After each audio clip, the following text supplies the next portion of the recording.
پێش هەموو شتێ دەستخۆشی لەو 50 کۆنگرسی ئەمریکیە بکەین کە پشتیبانیان لە کورد کردووە و زۆر سپاسیانەکەین و هەروەها داواکەین لە تەواوی وڵاتان کە هەروە بێدەنگ نەبن لە بەرامبەر ئەو زوڵم و زۆرەی کە بەرامبەر بە کورد دەیکەن و دوایەوە ئەو ناوچانەی کە حەشدی شەعبی کۆنتڕۆڵی کردووە واقعاً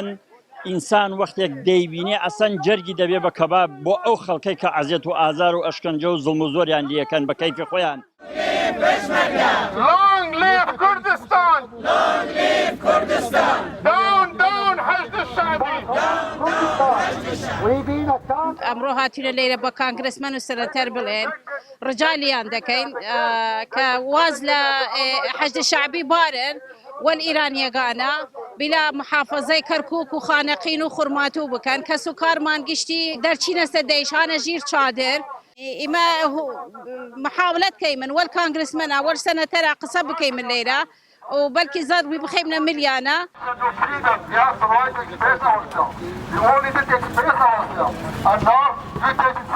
قتيلة مني جماعة أردناي دا قتيل من ميشيغان وقتيل أخل واشنطن وخمطرة كونغرس ممطوي مخكيات انت لكونغرس ممطوي مخكيات انت لمسؤولين أمريكان تلتيدي مالي برايكو كردستان وما بريلي كردستان وتعدد بريلي كردستان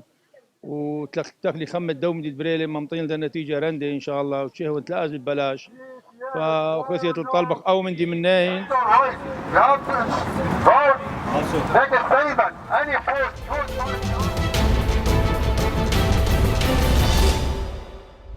لدرجة يجي الإشكال كان أولا سأس مؤسسات معاينة في كلاك عن زوجنا وتقييمنا زوجنا أصلا قالنا زوجنا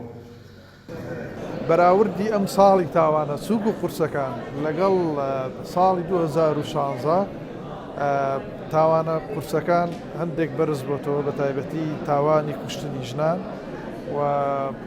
حاڵەتەکانی ناچار بە خۆسووتاندن و خۆکوشتن بە تایبەتی خۆسووتاندن زیادی کردەوە.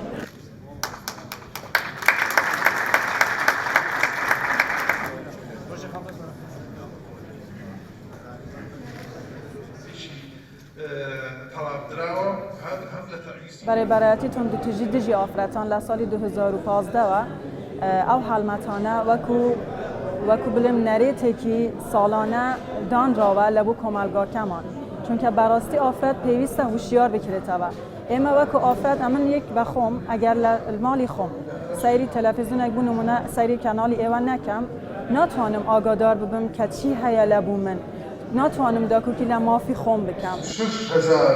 666 سكالات ودكتور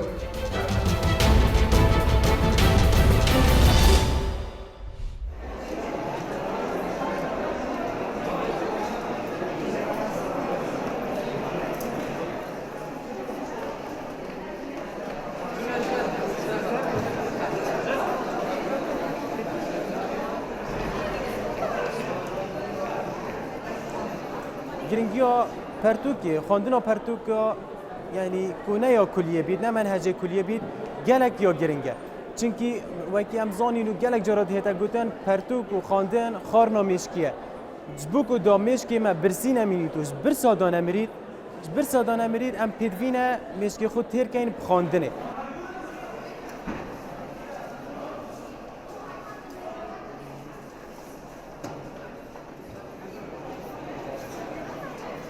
تیاب جوره پیشنگی تنید بنا فاکتور که سرکی بو کتاب کفته بردست خواندفونا و خاصتا مامستای آنجی خدا بیت زان کویت قناغ اولی وقتی تن يعني هندش غريب بين النظام اللي تشوف كتابه بدأ سخو بينن أف جورا بيشون قاعد تنا بنا رككو شيم صناعي كتابه بدأ سخو بينن شين مصادر خوب زيترين وقت بدأ سخو بينن وداش كوندنت بوش بونات هاي أبد بترككو شين بتر كتابه بدأ سخو بينن ونمينا محتل بو بحثا مثلا بو كتاب عنوان منهجي قاعد روجانا بتفيد بنا